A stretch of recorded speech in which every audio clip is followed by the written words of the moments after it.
పరిశుద్ధుడా, మీ ఘనమైన నామమునకు స్తోత్రములు ప్రభు. నీ యందు భయభక్తులతో జీవించటం అనేది ఈ లోకమును నమ్ముకుంటున్నప్పుడు తండ్రి దాదాపుగా చాలా కష్టమైనదైనా లోకమును త్యజించి సమస్తమును నష్టంగా ఎంచుకుని విలువైన తండ్రి నీ మార్గాన్ని చేపట్టడానికి ఆయన కృప చూపించండి. నీ గ్రంథాన్ని నాయన తెరిచి మాట్లాడుటకు యోగ్యత లేని నన్ను, దీనుడిని, నీచుడిని, ప్రభువా, నీ ముందు నాయన, నీ పరిశుద్ధత ముందు నేనే పాటువాడిని ప్రభు. అయినను నాయన నీవు అంగీకరించి ప్రభు ఒక పాత్రగా నిలబడుటకు నీవిచ్చినటువంటి శ్రేష్టమైన ఈ పరిశుద్ధమైన ఈ కార్యక్రమం బట్టి నీకు వందనాలు, స్తోత్రాలు. మీరే మాట్లాడండి. మా అందరికీ కావలసిన ఆత్మీయ ఆహారాన్ని దయచేయమని యేసు ప్రభు వారి శ్రేష్టమైన నామంలో ప్రార్థిస్తూ వేడుకొనిచున్నాము పరమ తండ్రి, ఆమేన్. దేవుడు మిమ్మల్ని అందరినీ దీవించి ఆశీర్వదించును గాక. కొద్ది నిమిషాలు దేవుని యొక్క వాక్యాన్ని మనం విందాం. శ్రద్ధగా వినండి. ఈరోజు చెల్లి చెప్పినటువంటి సాక్ష్యంలో నాకు దేవుడు చాలా ఓర్పిచ్చాడు. ఈ చిన్న వయసులోనే నేను ఎంతగా ఓర్చుకునేటువంటి ఒక గొప్ప మనసు దేవుడు నాకు ఇచ్చాడని చెప్పింది. అంతేకాదు, నా భర్త కొరకు ప్రార్థనకు రావాలని మీరు అందరూ కూడా ప్రార్థన చేయండి.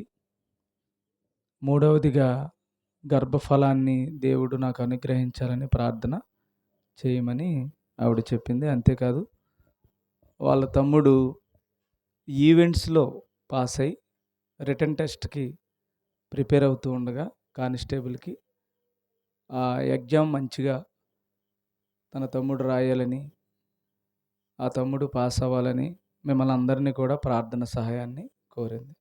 ఇలా 4 విషయాలు ఆ బిడ్డ కోరుకోవడం జరిగింది. అయితే ఆ మాటలను బట్టి దేవుడు ఒక మాటను నా మనసులో పెట్టాడు. అదేంటంటే, క్రైస్తవులుగా ఈ భూమి మీద మనం జీవిస్తున్న మనందరం కూడా క్రైస్తవుడనే మాటకు కూడా అర్థం తెలియలేని స్థితిలో చాలామంది ఉంటున్నారు. అసలు ఏం చేయాలో, ఏమి దేవుని దగ్గర మనం వేడుకోవాలో, ఏది ప్రశస్తమైనదో మనకి తెలిస్తే చాలా ఆశ్చర్యంగాను సంతోషంగాను ఉంటుందన్నమాట. క్రైస్తవుడంటే ఎదుటివాడికి లోకుగా ఉంటుంది. క్రైస్తవుడంటే చేతగాని వాడిలా కనిపిస్తాడు. క్రైస్తవుడంటే ఏదో తెలియని లోకుగా క్రైస్తవుడంటే కనిపిస్తూ ఉంటాడు. అందుకని ఎక్కడిద్దరున్నా, ఎక్కడ ముగ్గురున్నా ఎగతాళిగా మాట్లాడడానికి అవకాశం దొరుకుతూ ఉంటుందన్నమాట. ఎందుకు ఇలాగా దేవుడు చేస్తున్నాడు? అలా అనుకున్న రోజునే శిక్షించవచ్చు కదా. అలా కన్నీటికి కారణమవుతున్నటువంటి ఆ సంఘటనలను దేవుడు సరిచేయచ్చు కదా. ఇలా ప్రార్థించగానే మనలను బాధ పెట్టిన వారిని కానీ, నిందించిన వారిని కానీ, మనలను కన్నీటికి కారణమైన వాళ్ళని కానీ దేవుడు వెంటనే శిక్షించవచ్చు కదా. వారికి బుద్ధి చెప్పొచ్చు కదా. క్రైస్తవుడి యొక్క గొప్పతనాన్ని అనేక మందికి తెలియజేయచ్చు కదా అని మనం అనుకుంటూ ఉండడం జరుగుతూ ఉంటుంది. ఇది సహజం. అయితే దేవుని మనస్సు ఏంటో, దేవుని యొక్క ఉద్దేశం ఏంటో, దేవుని యొక్క చిత్తం ఏంటో, సంకల్పం ఏంటో మనం ఎరిగిన వాళ్ళమైతే ఏం కోరుకోవాలో, ఏం కోరుకోకూడదో చాలా జ్ఞానంగా ఉంటాం అన్నమాట. అయితే ఇక్కడికి వచ్చినటువంటి మీ అందరికీ కూడా మరి ఇన్ని రోజులుగా, ఇన్ని సంవత్సరాలుగా మీతో ట్రావెల్ అవుతూ దేవుని యొక్క మాటలను అందిస్తూ ఎలా క్రైస్తవుడిగా జీవించాలి, ఎలా బ్రతకాలి అన్న విషయాన్ని పదే పదే వాక్య ప్రకారంగా హెచ్చరిస్తూ ఆ సర్వోన్నతుని యొక్క సేవను ఈ గ్రామంలో జరిగిస్తూ ఉన్నప్పుడు ఆ మాటలను మీరు ఎంతవరకు వాటిని పట్టుకుంటున్నారో లేదో నాకు తెలియదు, కానీ పట్టుకుంటున్నారని కొన్ని మనుషుల మధ్యన, వారి యొక్క ప్రవర్తన మధ్యన, వారు చేస్తున్న క్రియల మధ్యన నాకు అనిపిస్తూ ఉంది. అయితే మనందరము కూడా కష్టం కలిగినప్పుడు, ఇబ్బంది కలిగినప్పుడు, దేవుడిని అడిగినప్పుడు, ఒక్కొక్కసారి ప్రార్థనకి సమాధానాలు రాలేనప్పుడు మనం చాలా వేదన చెందుతాం. దేవునిని ప్రశ్నిస్తూ ఉంటాం. ఎందుకిలా జరిగిందని అనుకుంటూ ఉంటాం. ఈరోజు నేను కొన్ని ప్రశ్నలు మిమ్మల్ని మీ హృదయంలో ఈరోజు కొంచెం తలెత్తుతాను. వాటిని కొంచెం పరిశీలన చేసి గుండెల్లో పెట్టుకోండి. హబక్కూకు గ్రంథంలో ఒక భక్తుడు దేవునితో మాట్లాడుతూ దర్శన రీతిగా జరుగుతున్నటువంటి ఆ సంఘటనలో ఒక విషయాన్ని, ఒక జ్ఞానాన్ని దేవుడు మనకి నేర్పిస్తూ ఉన్నాడు. ఆ 2వ వచనంలో, మొదటి అధ్యాయం 2వ వచనంలో యెహోవా చదవండమ్మా క్రాంతి గారు.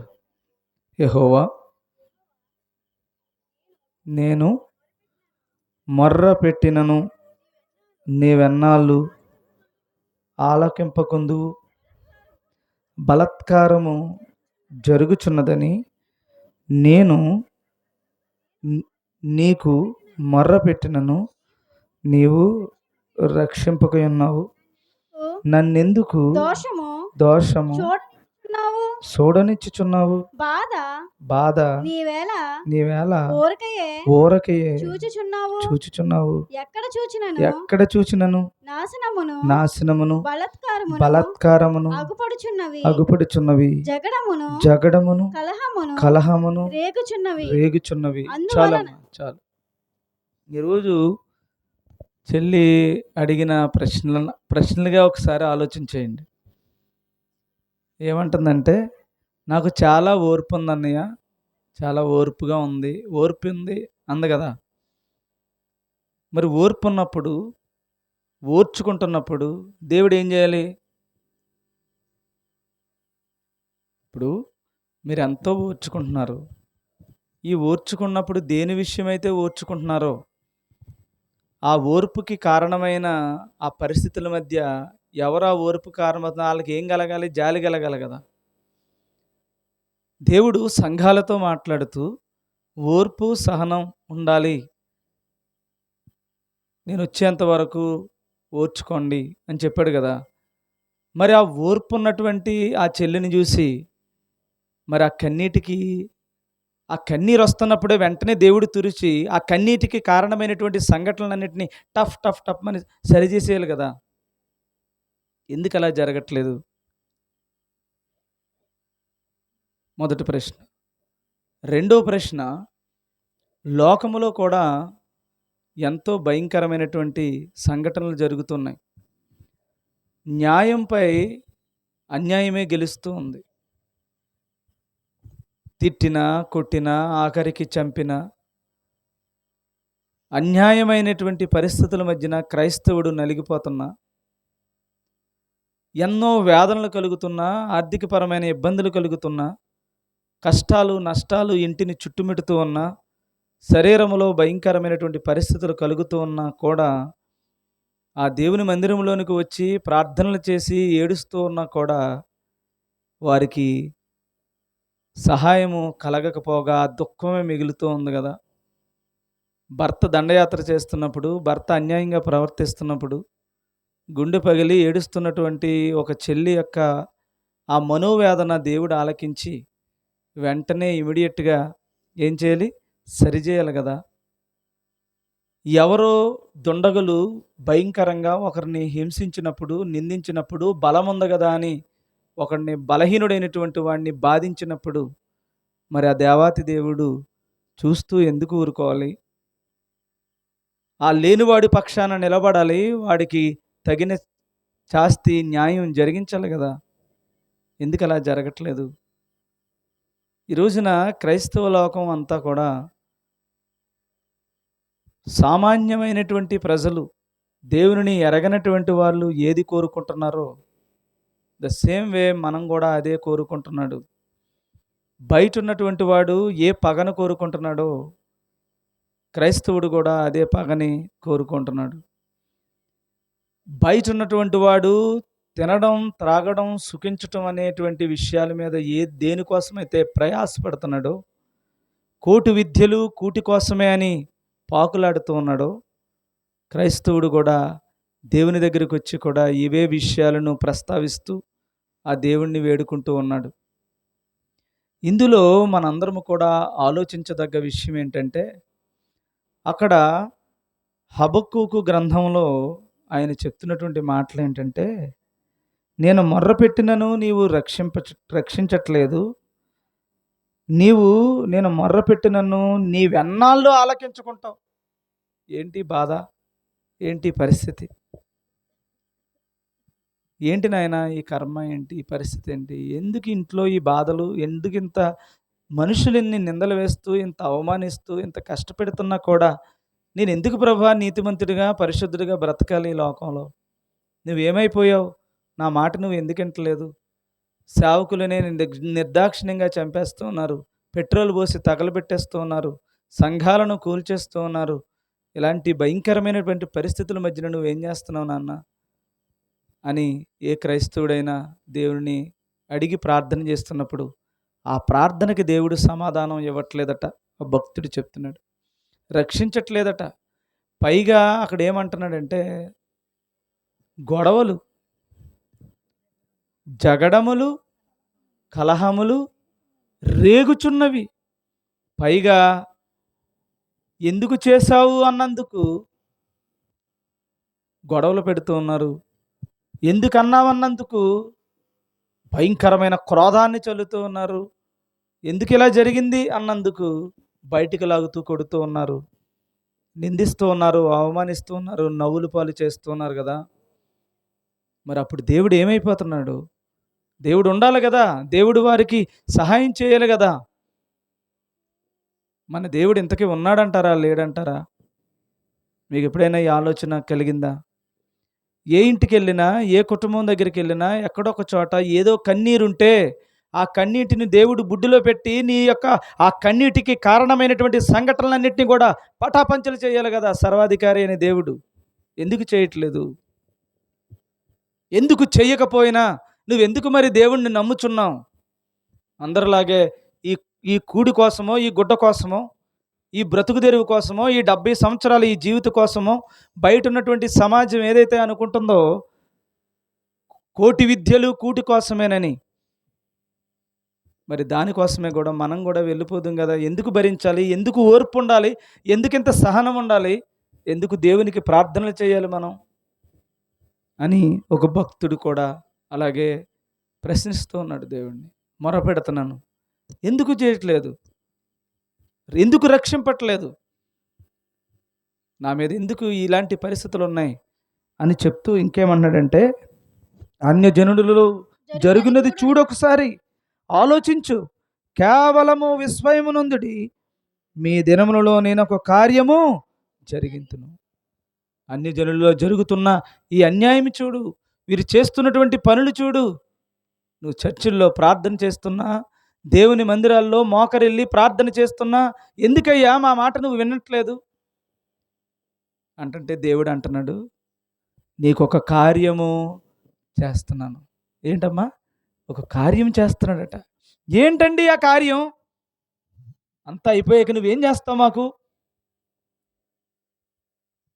మీ నాన్న లేదా మీ అమ్మ ఈ రోజున దేవుడు ఒక పని ఇచ్చాడు, బాధ్యత ఇచ్చాడు దేవుని మందిరంలో. అమ్మా, దేవుని మందిరము నీవెప్పుడు మానొద్దు తల్లి, సమాజముగా కూడుకొనుట మానొద్దు అని ఒక ఆజ్ఞ ఇచ్చాడు ఒక తల్లికి. ప్రార్థన సమయం అయింది. అదే రోజు ఒక ఇంపార్టెంట్, నువ్వు వెళ్తే ఒక 5,000 10,000 కలిసి వస్తాయి. ఒక 2,000 3,000 నీకు వచ్చేలాగా ఉన్నాయి. ఆ పని చేస్తే ఒక 2,000 నీ చేతికి వస్తాయి. అదే టైంలో ప్రార్థన ఉంది. దేవుడు చెప్పాడు, సమాజముగా కూడుట మానొద్దమ్మా అని చెప్పాడు. అప్పుడు ఆ అమ్మ అనుకుంది, నేను దేవుణ్ణి నమ్ముకుంటున్నాను, నాకు 2,000 3,000 4,000 నాకు ఎక్కువ కాదు అని వాటిని నష్టంగా ఎంచుకుని బైబిల్ తీసుకుని ప్రభు సన్నిధికి వచ్చింది. వచ్చినప్పుడు ఇంట్లో ఉన్నటువంటి ఆ కొద్ది డబ్బులు ఏవైతే ఉన్నాయో అవి కానుకగా వేసింది.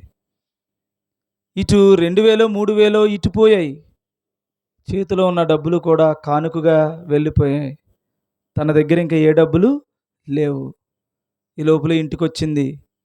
ఇంటికొస్తే చేతిలో ఉన్న డబ్బులుంటే ఏదన్నా బాబుకో, ఇంట్లో ఉన్నటువంటి పిల్లలకో ఏదన్నా ఒక కూర తెచ్చి వండాలని ఆశపడింది. కానీ కూర కంటే దేవుడు చెప్పిన ఆజ్ఞ ముఖ్యమనుకుని కానుకేసింది. తీరా అక్కడికొచ్చేసరికి, ఇంటికొచ్చేసరికి, "అమ్మా, ఈరోజు చికెన్ లేదా అమ్మా? అందరూ వండుకున్నారు గదా! నాకెందుకు వండలేదమ్మా?"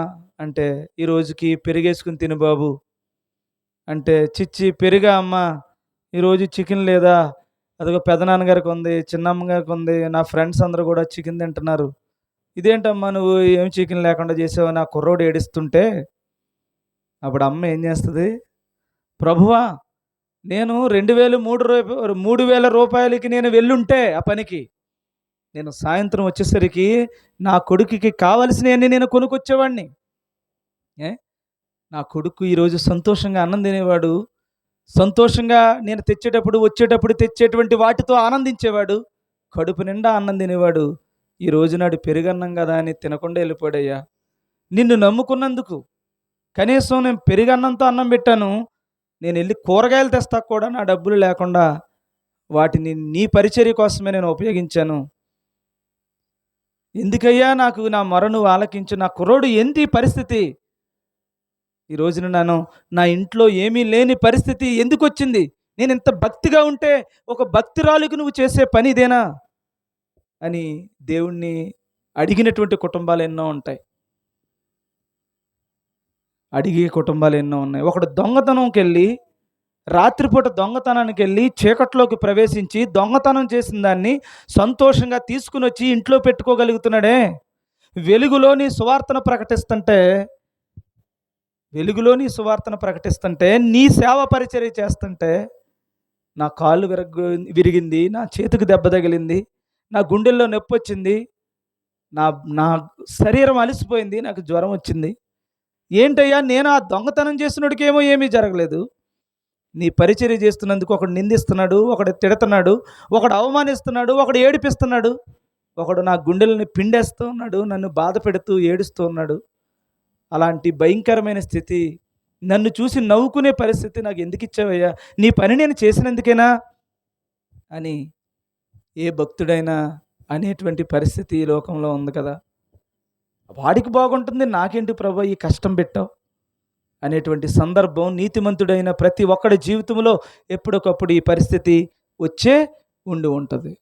ఇంతకీ ఏమంటారు? మిమ్మల్ని అన్నీ నేను ఎందుకు చెప్తున్నానంటే, ఒక అమ్మ తను అనుకున్నటువంటి డబ్బులు తెచ్చుకుని ఉంటే తన కొడుకు సంతోషంగా ఉండేవాడే. ఈ రోజున అదే అమ్మ ఆ కూరగాయలు కూడా లేక పెరుగన్నంతో తిని సరిపెట్టుకోవలసింది. సరే, ఈరోజు ప్రార్థన చేశాను, ఈరోజు ఎంతో భక్తిగా చేశాను, దేవుడు తప్పకుండా రేపన్న రోజున నా ప్రార్థన వింటాడు, తప్పకుండా నా కొడుకు ఇంకా బ్రహ్మాండమైన ఆహారం తింటాడు రేపు, తప్పకుండా నా కొడుకు నేను కూడా సంతోషంగా ఉంటాను రేపు ఉంటామని ఆశపడింది. అయితే ఆ తర్వాత రోజు పెరుగన్నం కూడా లేదు, నీళ్ళు వేసుకుని అన్నం పిసుక్కుని తినాల్సిన పరిస్థితి వచ్చింది. అప్పుడు ఆ విశ్వాసురాలికి ఏమని ప్రార్థన చేస్తుంది? ప్రభువా, ఏంటి ప్రభువా ఈ భయంకరమైన పరిస్థితి? నిన్ను నమ్ముకున్నందుకు నాకు ఏంటి పరిస్థితి? నిన్న నా కొడుకు పెరుగన్నమే తినలేదు, ఈ రోజున నీళ్ళన్నం ఎలా తింటాడు అని ఏడుస్తుంటే దేవుడు అంటున్నాడు, ఒక కార్యము చేస్తున్నానమ్మా నీకోసం అంటున్నాడు. ఏ కార్యం ప్రభువా? ఇక్కడ అన్నము లేని పరిస్థితిలో నా కొడుకుంటే నువ్వు ఎప్పుడో చేస్తానన్న కార్యం ఏంటి? ఈ లోపల నేను కాటికి పోయాక, లేదా నేను అయిపోయాక, నన్ను అందరూ కూడా నిందించాక, ఈ జీవితం ముగిశాక నువ్వు ఇచ్చేది కానుక కార్యం నాకు ఇస్తావా అని అడుగుతున్నాడు. అంతేనా? మీరు చెప్పండి, ఈ ప్రశ్నల మధ్యన మీరుంటే, మీరున్నారు, ఇప్పుడు మీరు దేవుణ్ణి ఏమంటారు? మీరు భక్తిని విడిచిపెడతారా? దేవుణ్ణి నమ్ముతారా? ఈ రోజున ఈ క్రైస్తవ లోకంలో ఏ చర్చికి వెళ్ళినా, ఎక్కడికి వెళ్ళినా, ఏ చోట ఉన్నా నీకేం కావాలమ్మా? దేవుడు నిన్ను దీవిస్తాడు, నీకు సమస్తమును నీకు ఇస్తాడు, అన్నీ నీకు కావలసినవి అన్నీ ఇస్తాడు. తప్పకుండా నీకు కావలసిన అన్నీ, నీ భోగాలన్నిటినీ కూడా నీకు దేవుడిస్తాడు ఈ భూమి మీద అని చెప్పి ప్రార్థనలు చేస్తూ స్వస్థతలు పరుస్తూ దానిటి పేరటే ఈ లోకములో మొత్తం తంతంతా జరుగుతూ ఉంటుంటే, అప్పుడు నువ్వు జరుగుతున్న వాడికి జరుగుతూ ఉన్నాయి, జరగలేని వాడికి జరగలేనప్పుడు జరగలేనివాడు అనుకుంటున్నాడు జరిగిన వాడిని చూసి, అయ్యో ప్రభువా వాడు తాగుబోతూ తిరుగుబోతూ వాడి ఇష్టానుసారంగా బ్రతుకుతున్న వాడికి అక్కడ ఏదో జరిగిందంట. మంచిగా నీతిగా బ్రతుకుతున్న నాకు ఏం జరగట్లేదేటయ్యా, ఏం దేవుడివయ్యా నువ్వు అని ఏ వ్యక్తి అయినా బాధపడిన సందర్భాలు ఉన్నాయంటారా? ఇంతకీ నేను ఇంతసేపు చెప్తున్న ఈ మాటల్లో మీరు ఏదైనా ఒక నిజాన్ని గమనించారా అని అడుగుతున్నా. ఏమ్మా? సరే, చిన్న ఎగ్జాంపుల్ చెప్తాను. ఆ హబక్కూకు అలా పట్టుకోండి. చిన్న ఎగ్జాంపుల్. ఇంత ప్రార్థన చేశారు కదా, చెల్లి ఇన్ని రోజులు ఏడుస్తుంది. చాలా చెల్లెళ్ళు ఏడుస్తున్నారు. భర్తలో మార్పు రావట్లా, కుటుంబంలో మార్పు రావట్లే, సమాజంలో మార్పు రావట్లే. తిట్టేవాడు తిడుతూనే ఉన్నాడు, కొట్టేవాడు కొడుతూనే ఉన్నాడు, అన్యాయం చేస్తూనే ఉన్నాడు. వాడి ద్వారా మనం చితికిపోతూనే ఉన్నాం, వాడి చేత మనం బాధపడుతూనే ఉన్నాం. గుండెలు పిండేసినంత బాధగా మనకి కలుగుతూ ఉంది. ఓర్చుకుంటున్నాం. ఆ చెల్లి చెప్తున్నట్లుగా అలాగే ఓర్చుకుంటున్నాం. ఓర్పే జరుగుతుంది తప్ప ఓర్పు వెనక ఒక అద్భుతమైనటువంటి కార్యమేమి జరగట్లే. ఏంటి ఈ ప్రశ్న? ఏంటి ఆ చెల్లికి ఎందుకు అలా జరగాలి? మీకైనా నాకైనా ఎందుకు అలా జరగాలి? క్రైస్తవుల్లో ఉన్నటువంటి వారికి చంపినా సరే అడిగేటువంటి పరిస్థితి ఎందుకు రావట్లేదు? ఆ దేవాతి దేవుడు ఎందుకు రావట్లా? ఎప్పుడైతే దేవుని యొక్క సేవకుడిని కానీ దేవుని ప్రజలను కానీ ఎవడైనా ముట్టుకుంటే నా కన్ను గుట్లలో పొడిచినట్టు అన్నాడు కదా దేవుడు. మోషేకు విరుద్ధంగా ప్రవర్తించినందుకే భూమి పగిలి భూమిలోకి దిగిపోయారు కదా. మొత్తం అగ్ని వచ్చి భయంకరంగా 250 మందిని నిష్కారణంగా కాల్చిపడేసింది కదా. నేనే దైవజనుడిని అయితే ఆకాశం నుండి అగ్ని దిగి వచ్చి మీరు కాలిపోతారనగానే భస్మం అయిపోయారు కదా. ఒక్కసారి కాదు, 2 సార్లు కాదు, 3 సార్లు కాలారు కదా. మరి అలాంటి దేవుడు ఎందుకు అలా మౌనంగా ఉన్నాడు? చంపిన వాడిని చంపుతున్నారు, తిడుతున్న వాడిని తిడుతున్నారు, ఎగతాళి చేస్తున్న వాడిని ఎగతాళి చేస్తున్నారు, అవమానిస్తున్నారు. ఆ క్రైస్తవుల అని నవ్వుల పాలు ఎందుకు జరుగుతుంది? Why the reason? ఈరోజు ఆ ప్రశ్నకి మనకు సమాధానం రావాలి. చెప్పండి. ఏమన్నా మీకు ఒక అవగాహన కలిగితే ఇన్ని రోజుల ఈ పరిచర్యలో మీకు ఏదన్నా ఒక ఆన్సర్ దొరికితే చెప్పండి. లేదంటే ఇంకొక ఎగ్జాంపుల్ చెప్తాను, ఆ ఎగ్జాంపుల్లోంచి విషయాన్ని రాబట్టండి. ఒకరోజు యేసు ప్రభువుకి ఇలాంటి కష్టమే వచ్చింది. భరించాడు. ఇంట్లో ఉన్న సమస్య, తమ్ముళ్ళతో సమస్య, అమ్మతో సమస్య, నాన్నతో సమస్య, ఊరోళ్ళతో సమస్య, పక్క వాళ్ళతో సమస్య, దెయ్యం పట్టిన వాడని, ఏమ్మా దెయ్యాలకి అధిపతిని, పిచ్చి పట్టినటువంటి వాడని, నీ వల్ల మేము శిక్ష అనుభవిస్తున్నామని, అది నువ్వు చేస్తున్న పరిచర్య మానేయని ఒక కుటుంబంలో కానీ ఆ ఊరిలో కానీ ఒక సమస్య ఆయన మీద వేశారు. బాధ ఉంది. అమ్మను విడిచిపెట్టి వెళ్ళాల్సిన పరిస్థితి, నాన్న విడిచిపెట్టి వెళ్ళాల్సిన పరిస్థితి, ఇన్నాళ్ళు కుటుంబంలో పెరిగినటువంటి కుటుంబాన్ని విడిచిపెట్టి దిక్కుతోచని స్థితిలో బయటకు వచ్చాడు ఓర్చుకుని యేసుప్రభు. వచ్చిన తర్వాత ఆ తర్వాత జరిగిన పరిణామాలు ఏంటంటే, ఒక చోటకి వెళ్ళి ఒకరోజు సిలువ వేస్తారు. ఎన్నో అవమానాలు భరించాడు. ఎంతోమంది ఉమ్మి వేశారు, ఎంతోమంది హేళన చేశారు, అవమానించారు. నా అనుకున్న వాళ్ళు ఎంతోమంది ఇబ్బంది పెట్టారు. ఈ బాధ, ఈ కష్టం, ఈ ఇబ్బంది భరించలేక యేసుప్రభు ఒక కొండ మీదకి వెళ్ళి ప్రార్థన చేస్తూ వాళ్ళ నాన్నతో చెప్తున్నాడు, నాన్న, తండ్రి, నీ చిత్తమైతే ఈ కష్టం, ఈ గిన్నె నా యొద్ద నుంచి తొలగించవా ప్రభువా అని అడిగాడు. ఏమడిగాడు? ఈ కష్టం ఓర్చుకోలేకపోతుంది చెల్లి. ఆ చెల్లి ఓర్చుకోలేకపోతుంది. ఇక్కడున్న చెల్లెళ్ళు ఎంతోమంది ఓర్చుకోలేకపోతున్నారు. ఎంతోమంది ఈ బాధను అనుభవిస్తూ ఉన్నారు కదా క్రైస్తవుడు అయినందుకు. మరి దేవుడు ఎందుకు పలకట్లేదు అంటే, యేసు ప్రభు కూడా అక్కడ ఏమడిగాడు తండ్రిని? నీ చిత్తమైతే ఈ గిన్నెను నా యొద్ద నుంచి తొలగించి తీసేవా? భరించలేకపోతున్నాను. అమ్మ దూరమైంది, అన్నదమ్ములు దూరమయ్యారు, నా అనుకున్నవాడే కాదంటున్నాడు. నా కూడా తిరుగుతూ వాడిని బాగా చూసుకున్నాను నేను. నా దగ్గర దాంట్లో దొంగతనం చేశాడు, నా దాంట్లో డబ్బంతా తినేశాడు, వాడు కావలసినట్టు ఇష్టం వచ్చినట్టుగా చేశాడు, అయినా ఆయన్ని క్షమించాను. వాడు బాగుండాలని కోరుకున్నాను, వాడి కోసమే మంచి జరగాలని కోరుకున్నాను. చివరికి వాడే నన్నే వాడు అమ్మేస్తున్నాడు. ఇలాంటి పరిస్థితుల మధ్యన నా శిష్యులు అనుకున్నటువంటి వాళ్ళేమో పారిపోయారు. ప్రార్థన చేయమంటే ప్రార్థన చేయట్లేదు. ప్రభువా, ఇలా ఒంటరిని అయిపోయాను అని తండ్రిని నీ చిత్తమైతే ఆ శిలువ మరణాన్ని నా నుంచి తీసే ప్రభువా అన్నాడు. అంటే అప్పుడు తీసాడా తండ్రి?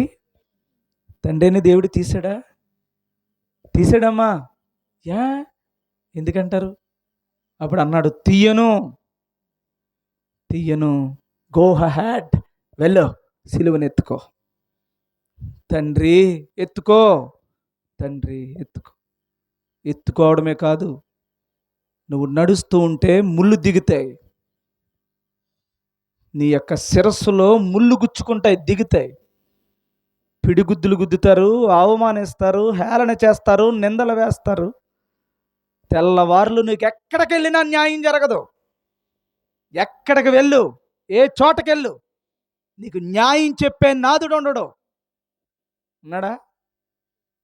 ఏ కోర్టుకి వెళ్ళినా, ఏ మనుషుల దగ్గరికి వెళ్ళినా న్యాయం లేదు. సిలువ వేయండి ఆ దుర్మార్గుణ్ణి, బరబ్బాని విడుదల చేయండి అని. ఆ రక్తం మా మీద పడాలి, మా పిల్లల మీద పడాలి, ఆ రక్తాన్ని కోరుకుంటున్నాం మేము అన్నారు. ఎవరు మేలు కోసం ప్రార్థన చేశాడో, ఎవరు బాగుండాలని కోరుకున్నాడో, ఎవరి కోసం తన ప్రాణాన్ని ఇవ్వాలనుకుంటున్నాడో వాళ్ళు ఏమంటున్నారు? రక్తం మా మీద పడాలంటున్నారు. అంటే రక్తం కోరుకుంటున్నాడు అన్నమాట మనిషి. అప్పుడు మరి తండ్రి చూస్తూ ఎందుకున్నాడు?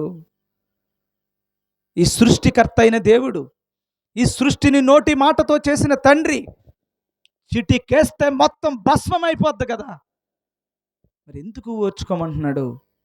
ఈ రోజున నిన్నెందుకు ఓర్చుకోమంటున్నాడు? ఈరోజు నువ్వెందుకు నింద పడుతున్నావు? నింద వేసిన వాడు నవ్వుకుంటున్నా నువ్వు చేతగాని వాడిలా ఎందుకు మిగిలిపోతున్నావు ఈ లోకంలో, ఇప్పుడున్నటువంటి సొసైటీలో? తెలుస్తుందా మీకు? ఎవ్వరికి తెలుస్తుందో లేదో నాకు తెలియదు, కానీ నాకేంటో తెలుస్తుంది. దేవుడు అన్నాడు, నీకొక కార్యమును చేస్తున్నాను. యేసు ప్రభువుకు చేసిన కార్యం ఏంటో చెప్పండి? మరణముతో ఈ లోకానికి వచ్చాడు. మరణముతో ఈ లోకానికి వచ్చాడు మరియమ్మ కడుపున.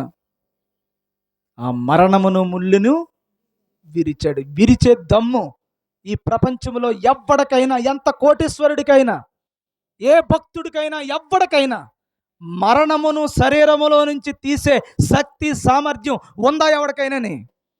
ఎవ్వడికైనా ఉందా? ఉందన్నవాడు ఎవడని ఈ ప్రపంచంలో ఎవడైనా ఎక్కడైనా పుట్టాడా? చెప్పండి. No way. ఆ మరణము లేని స్థితి నీకే ఇస్తాడట. దేవునికి స్తోత్రం కలుగునుగాక. నీకు మరణము లేదు. సమాధిని బద్దలు కొట్టుకుని లేచే మరణమనే ముళ్ళుని విరిచి ఈ సృష్టికర్త అయిన దేవునికి కొడుకు అవుతావట.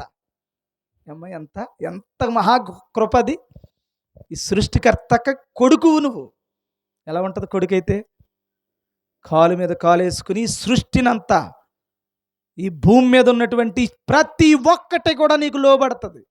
మన ఇంట్లో ఎప్పుడైనా ఏదన్నా మనం చుట్టాల ఇంటికి వెళ్ళినప్పుడు, గారేసుకో, బూరేసుకో, లేకపోతే ఏదో చట్నీ కొంచెం వేసుకోక, లేకపోతే బిర్యానీ కొంచెం వేసుకోక, వద్దు అయ్యో వేసుకో అంటారా? చూసారా మీరు ఎప్పుడన్నా ఈ ఆతిథ్యాన్ని చూస్తారా? అక్కడక్కడ ఒక్కడే అన్ని వేస్తే అలా ఉంది నీకు. ఈ సృష్టి అంతటికి నువ్వు రాజువైతే, ఈ సృష్టి అంతా నీకు లోబడితే, పులులు సింహాలతో సహా మొత్తం ఎంటైర్ నీ కోసమే పనిచేస్తే, ఆ రాజువు నువ్వైతే ఎలా ఉంటుంది నీ పని?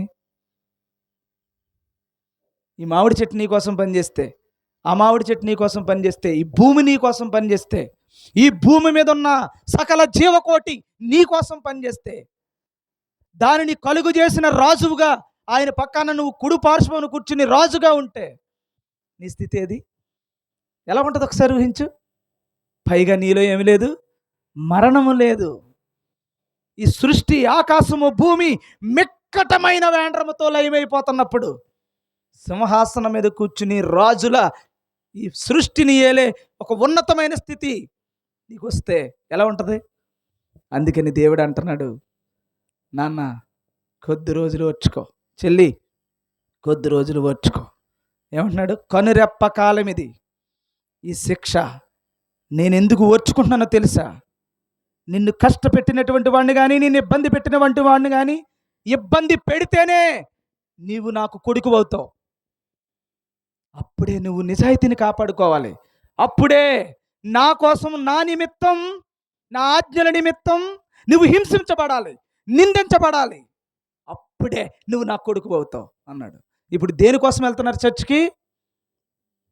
దేనికోసం? బియ్యం గింజ కోసమా? 4 బియ్యం గింజల కోసం, బంగారం కోసం, కాలిపోయేదానికోసమా? ఇప్పుడు మీరంతా ఒకడట ఇలా కొనుక్కుంటూ ఏది కావాలో అది సంపాదించుకుంటూ వెళ్ళిపోయాడట.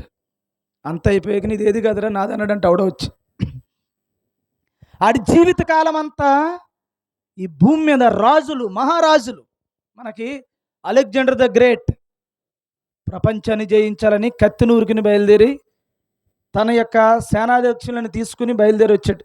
మొత్తం ఎటెళ్ళినా కొట్టుకుంటూ రాజ్యాలన్నీ ఆక్రమించేశాడు. చివరికి చచ్చాడు.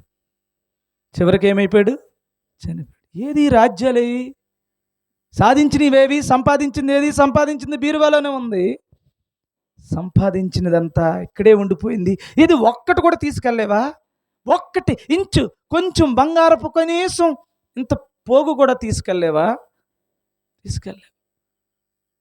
మరి ఇప్పుడు నువ్వు పడుతున్న హింస, ఇప్పుడు పడుతున్నటువంటి నింద, ఇప్పుడు పడుతున్న ఈ అవమానం, నిన్ను హింసించి ఒక బలమైనటువంటి శక్తి నిన్ను అణిచేస్తుంటే ఏమి చేయలేని చేతగానోడిలాగా దేవా అని ఏడుస్తున్న నీ బ్రతుక్కి నీ కన్నీటిని బుడ్డులో పట్టి బుడ్డు పెట్టుకుని ఉంచాడు దేవుడు. పెట్టాడు కన్నీటి బుడ్డు. ఓర్చుకున్నప్పుడేనా, బాధ కలిగినప్పుడేనా ఆ బుడ్డి నీ దగ్గరికి వస్తుంది. ఈ బుడ్డు ఏమవుద్ది నీకు? మరణం అనే ముళ్ళును ఇరుస్తుంది. అందుకని అనుకున్న వాడి కోసమే చేతగాని వాళ్ళ ఈ లోకంలో ఉన్నాం. అంత ఉన్నావా లేదా? ఉన్నావమ్మా? చర్చికి వెళ్ళేది కాలిపోయేదాన్ని అడుక్కోవడానికి వెళ్ళామా? అవి అడగకపోయినా నీ ఇంటికాడ పాడేస్తాను, పెంటరది, అది నీకు ఇచ్చేస్తా. అది ఇంటికి వెళ్ళేసరికి నీకేదో అన్నం లేకపోతే నన్ను అడుగు. ఒక లాజరు అనుకున్నాడు, ఆ యొక్క బల్ల దగ్గర నుంచి కింద పడితే చాలు, చిన్న ముక్క చాలు, ఇది కొంచెం ఈ ప్రాణాన్ని ఆపుతాను, కానీ నీతిని మాత్రం నేను పోగొట్టుకుని. అది కూడా దొక్కలేదు. అడిగి దక్కిందా? ఒక దగ్గర ఓ తల్లి వెళ్ళి, మీకు చెప్పాను నేను, ప్రభువా ఆ పళ్ళ మించి కింద పడేది అంటే అది పిల్లలకు పెట్టుకునేదమ్మా, నీకెందుకు వస్తుంది? ప్రభువా పిల్లలు పెట్టుకునేది కాదు, వాడు తింటున్నప్పుడు జారేది. అదైనా ఆ కుక్క పిల్ల కోసం అలా కింద పడితే తినాలని ఆశపడుతున్నాను. అంటే నీ విశ్వాసం చాలా గొప్పది, విశ్వాసం చాలా గొప్పదన్నాడు. అందుకని ఇప్పుడు ఈ లోకములో దేవుడిచ్చినా ఎవడైనా ఈ లోకంలో కొంచెం ఇచ్చినా నీ జీవితం గెంటుకుంటూ ముందుకెళ్ళి వస్తాదే, రాకపోవచ్చు. కానీ లాజరులాగా నువ్వేం చేయాలి? నీతిని కాపాడుకోవాలి. దేనికోసం బ్రతుకుతున్నావు? అపోస్తలులు సువార్త ప్రకటిస్తున్నప్పుడు ఈదులో వెళ్తుంటే ఎక్కడో దెబ్బ అక్కడో దెబ్బ తగిలితే ఈదులోంచి మళ్ళీ ఇంకొక ఈదికి వెళ్ళారు. దెబ్బలు తింటూ వెళ్ళడం ఏంటండి? ప్రభువా ఏంటి నీ సువార్త పని చేస్తుంటే అలా ఎవడైనా నన్ను కొడుతుంటాడు, శిరస్సు తెగిపోవాలి కదా, నువ్వేంటి దెబ్బ కొట్టిస్తున్నావు అంటే అలాగే తెలుసు దెబ్బలోనే ఉంది విషయం. ఏమ్మా? ఓర్పులోనే ఉంది పరలోకం, ఓర్పులోనే ఉంది రేపు ఆకాశము భూమి మిక్కటమైన వేండ్రముతో దేవుని యొక్క ఉగ్రతని ప్రపంచమంతా చూస్తుంటే నువ్వు మాత్రం మరణము లేని స్థితిలో ఈ సృష్టికి రాజుగా ఉంటావు. అర్థమవుతుందా? ఎందుకు చేస్తున్నావో భక్తి? ఇక్కడ కోసమా? ఈ పెంట కోసమా? ఇస్తాడు, ఇవ్వకపోతాడు, కానీ దేవుడు తప్పకుండా నా నీతిని, నా రాజ్యాన్ని వెతుకు, ఇక్కడ నీకు కూడా అవి కూడా నీకు దొరుకుతాయి అంటున్నాడు. కానీ దీనికోసం ఏడవకి ఇక్కడ అక్కడ కోసం ఏడు. ఇదిగో ఈ భక్తుడు కూడా అలాగే ప్రార్థన చేస్తున్నాడు, కానీ సహాయం చేస్తలేదండి దేవుడు. అలా చూస్తూ ఉన్నాడంట. నిన్ను ఏడిపించటం ఆయనకి ఇష్టమవుతుందంట. ఎందుకని? నువ్వు నలగొట్టబడడం నాకు ఇష్టం, తండ్రికి ఇష్టమైంది. అందుకని నీ ఏడుపుకి కారణమైన వాడు రాసుకున్నాడు దేవుడు. ఏమా, he has written what has did. ఎవడు ఏమి నీ కోసం చేశాడో, ఆ చేసినప్పుడు నువ్వేం చేసావో, ఎవ్రీథింగ్ విల్ బి రిటన్. తప్పకుండా అది రాయబడుతుంది. జీవ గ్రంథంలో నీ పేరు రాయబడుతుంది. అది చెరిపే నాదుడు ఎవడో ఈ లోకంలో ఉండడు. నువ్వేం చేస్తున్నావో? ఇప్పుడు బస్కేసి కూర్చున్నావు. చాలామంది టీవీ చూస్తున్నారు. టీవీ చూసేడు ఫలం, టీవీ చూస్తున్న ఫలం పొందుతాడు. దేవుని మందిరంలో కూర్చుని ఇక్కడ పడుతున్న ఈ బాధని దేవుడు బుడ్డులోనూ దాస్తాడు. Everything will be return. ఇక్కడ హింస, కష్టం, బాధ ఉంటుంది. దాని నుంచి పోవాలని చూడుకోకు. మేలైనది ఈ లోకములో ఏదీ లేదు, అది కాలిపోయేదే. కాలనది ఏదన్నా ఉందేమో అడుగు, అది ఉండదు. కాలనది ఒక్కటే దేవుడిచ్చే రాజ్యం కదా. అందుకని దేవుడు ఏమన్నాడంటే, ఏమన్నాడు దేవుడు? ఓర్చుకో, ఓర్చుకో. నింద పెట్టేవాడు నీ దగ్గరికి వస్తాడు, ఓర్చుకో. కష్టపెట్టేవాడు నీ దగ్గరికి వస్తాడు, ఓర్చుకో. నీకు ఇబ్బంది, బలత్కారం చేయడానికి వస్తాడు. బలత్కారం పైన చెప్తున్నాడు. బలత్కారం చేయడానికి వస్తాడు. నువ్వు బలత్కరించబడేటట్టుగా నువ్వు ఎలా ఉండాలి? పడిపోకు, బలత్కరించబడకు. ఏం చేయాలి? అన్నం లేకపోతే ఏంట్రా? అన్నం వద్దు నాకు. ఇదిగో నువ్వు అన్నం తింటేనే, నువ్వు అన్నం కావాలనుకుంటే ఇదిగో ఇచ్చేయి అన్నాడు అనుకో, అన్నమే వద్దు నాకు అనాలి. మొన్న ఒకసారి ఒక ముసలమ్మ దగ్గరికి వెళ్ళి ఏదేదో మాట్లాడుతున్నారు. అది నాకు సరిగ్గా లేదు, సబ్జెక్టు కరెక్షన్. అయితే ఆవిడ అన్న మాట ఏంటంటే, యేసుప్రభుని మామెత్తవా, ఇంకా డబ్బులు ఇస్తానంటే అస్సలు మా అన్నంది. డబ్బులు ఇవ్వపోయినా మా అన్న ఇక్కడి నుంచి ఎక్కడికైనా పోతాను, కానీ మొత్తానికి మాత్రం యేసు ప్రభువుని విడిచిపెట్టే సమస్య లేదంది. మరి డబ్బు నువ్వైతే ఏం చేద్దు? చేయందు. ఆవిడ విశ్వాసం ఎంత గొప్పదో చూడండి. ఏ శత్రువు అయితే ఉన్నాడో ఆ శత్రువు అంటున్నాడు, నీ విశ్వాసం గొప్పది, you are a right person అని చెప్పాడు. ఈరోజు నువ్వు డబ్బు కోసం ఆశపడి ప్రార్థనలు మానేస్తున్నావు. డబ్బు కోసం ఆశపడి దేవుని మందిరపు కార్యక్రమాలు మానేస్తున్నావు. డబ్బు కోసం ఆశపడి విశ్వాస జీవితాన్ని పతనం చేసుకుంటున్నావు. ఏదో ఒక లవ్ అనో, లేకపోతే ఒక కొవ్వనో, లేకపోతే ఈ లోక సంబంధమైన ఆశలను, దురాశలను, సజీవుడైన దేవుని ప్రేమను పోగొట్టుకుంటారు. అందుకని దేవుడు అన్నాడు, నిన్ను విడిచిపెట్టేసుకో, వదిలేయి. ఎలా వదిలిపెట్టన్నాడు? గొర్రె పిల్లగా తయారైపో, గొర్రె పిల్లగా అన్నాడు యేసు ప్రభు. నేను గొర్రె పిల్లగా ఉన్నాను, నా దగ్గరకు వచ్చి ఒకడు బొచ్చు కట్ చేసుకుని పోతున్నాడు. నేను వదకు తేబడిన గొర్రె పిల్లను. గొర్రె పిల్లను అంటే వదకు తేబడ్డం ఏంటి? నన్ను చంపుతాకి, నన్ను బాధ పెడతాకి, నన్ను ఎలా పడితే అలా లాక్కెళ్ళిపోడు, ఆఖరికి నా జీవితాన్ని నాశనం చేయడానికి నన్ను తీసుకెళ్తుంటే నేను అందుకే వచ్చానన్నాడు, వెనకాల వెళ్తున్నాను. గొర్రెట ఎవరిని నమ్మింది? కషాయవాడిని నమ్మిందంట. మనం ఎవరు నమ్మాం చెప్పండి? మనం కూడా కషాయవాడిని నమ్మాలి. ఎందుకని? వాడే నిన్ను పరలోకానికి ఎక్కించే మహానుభావుడు. ఆడు తిట్టకపోతే నీకు పరలోకమేది? ఆడు నిన్ను ఏడిపించకపోతే నీకు పరలోకమేది? వాడు నిన్ను నిందించకపోతే నీకు పరలోకమేది? నీకు వాడు కష్టపెట్టకపోతే నీకు ఏది పరలోకం? అందుకని నీకు ఒక కార్యం సిద్ధం చేస్తున్నాను. ఏ కార్యం? ఏ కార్యం చేస్తున్నాడు? నీకు న్యాయము జరగట్లా, నీకు అన్యాయమే వస్తుంది, నీ ఇంట్లో ఇబ్బందే వస్తుంది. కానీ నేను నీకు పలక్కుండా నేనేం చేస్తున్నాను? వెనకాలండి ఏం చేస్తున్నాను? అక్కడ పరలోకానికి నిన్ను నడిపించుకుంటున్నాను. జాగ్రత్త, ఓర్చుకో, ఓర్చుకో, ఓర్చుకో. నీకు ఇవ్వబోయే కార్యం అది అప్పటికి, ఈ బాబోయ్, అలాంటి అద్భుతమైనటువంటి కార్యం నీ కోసం సిద్ధం చేస్తున్నాను. నువ్వు గొర్రె పిల్లలాగా ఉండిపో.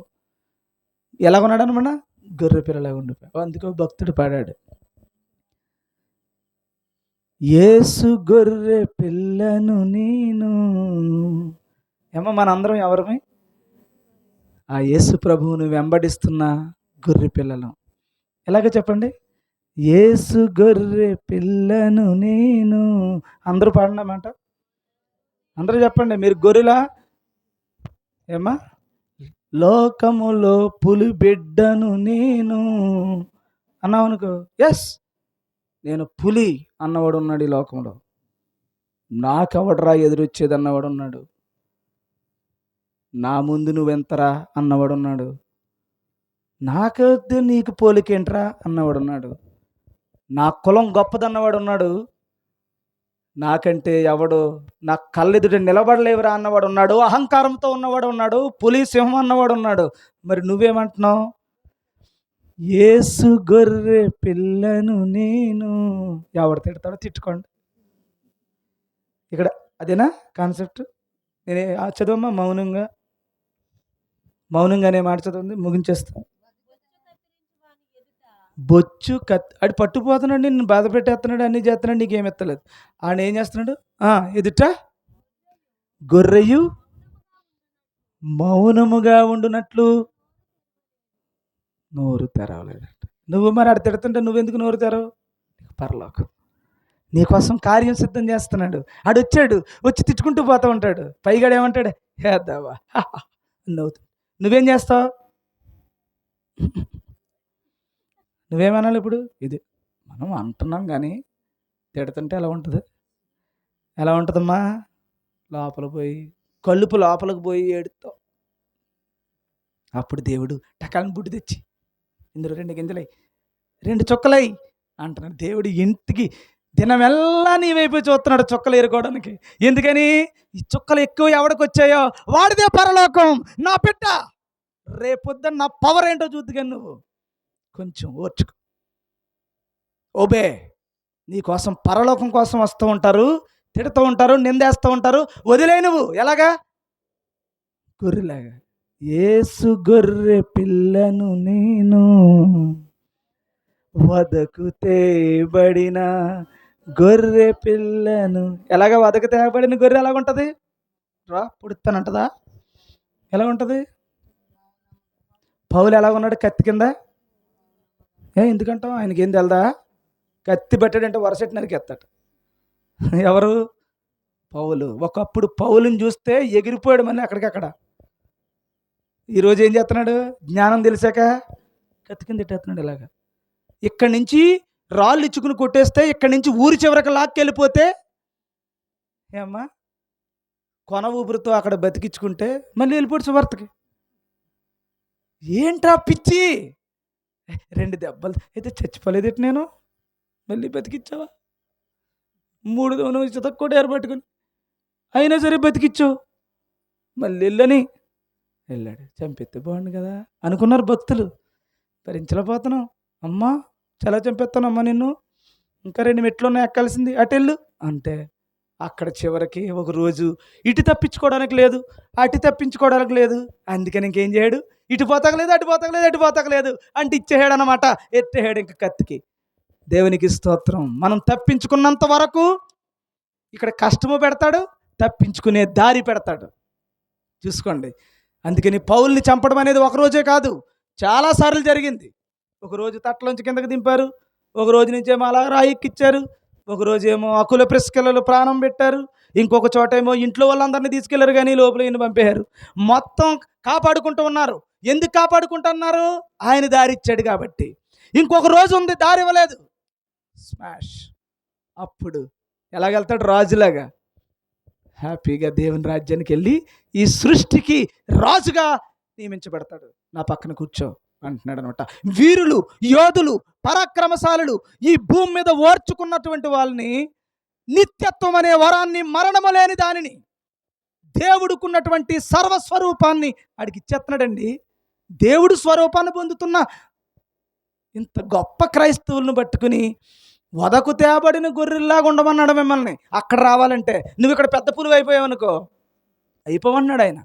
హ్యాపీగా ఉండమ్మా. పులువులు అయిపోయిన వాళ్ళందరూ పక్క వచ్చేయండి. ఏమ్మా మేకలు అయిపోయిన వాళ్ళందరూ పక్కకు వచ్చేయండి. ఎలుగుబంట్లు అయిపోతున్న వాళ్ళందరూ పక్కకు వచ్చేయండి.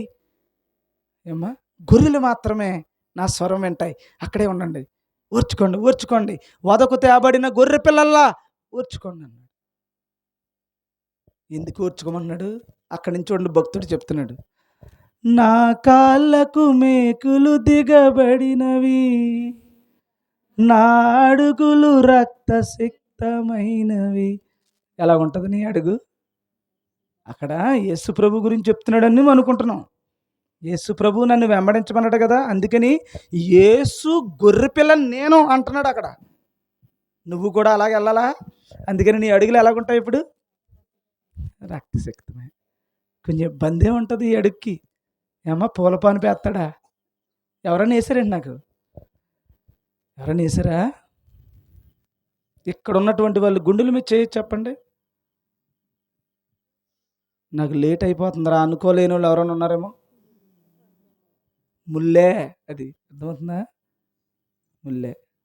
ఇప్పుడేనే కాదు, ఎప్పుడొకప్పుడు ఈ జీవితకాలంలో ఒక ముళ్ళు వేయలేదు నాకు అన్నవాళ్ళు ఒక్కరైనా చెప్పండి. ఎంత ప్రేమ ఉన్న వాళ్ళైనా ఎక్కడొక చోట ఒక ముళ్ళు పెట్టే పరిస్థితే వస్తుంది. ఎందుకంటే అలా జరుగుద్ది, అలా ఉంటుంది పరిస్థితి, అలాగుంటుంది పరిస్థితులు అలాగుంటాయి. అప్పుడు నా కాళ్ళు ఎలాగుంటాయి? రక్తశక్తం. ఇప్పటికీ చెప్తున్నాను, స్వేచ్ఛగా, సంతోషంగా, ఆనందంగా వాక్యం చెప్పే పరిస్థితి ఏమీ లేదు.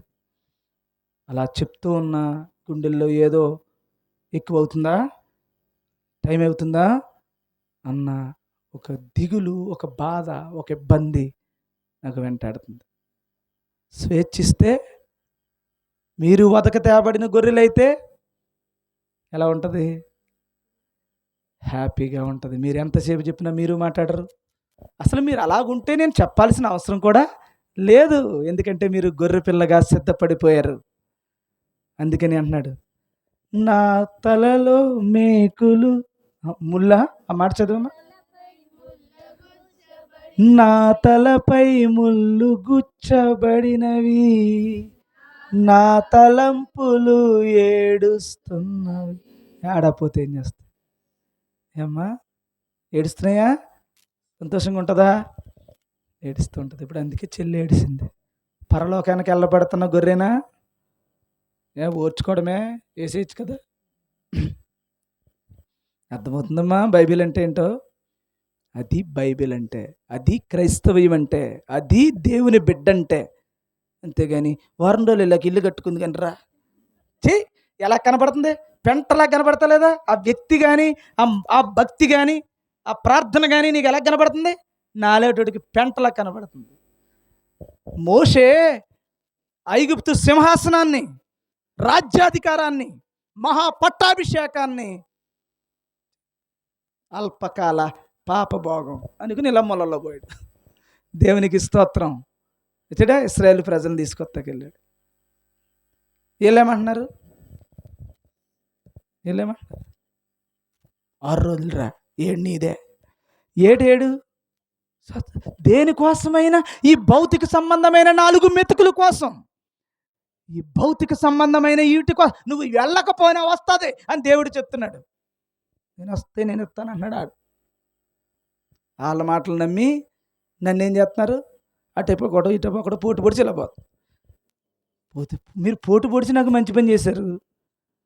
ఏమ్మా, పోటు పొడిచినందుకు మీకోసం రాశాడు.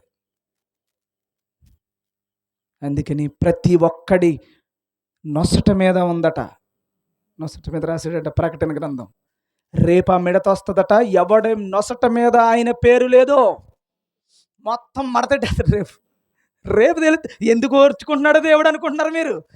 చూద్దరు కానీ రేపు ఎలాగుంటాడు దేవుడు. మొన్నేమో గొర్రెలాగా వచ్చాడు, అందరూ పోట్లు పొడిచేయారు. ఎందుకని?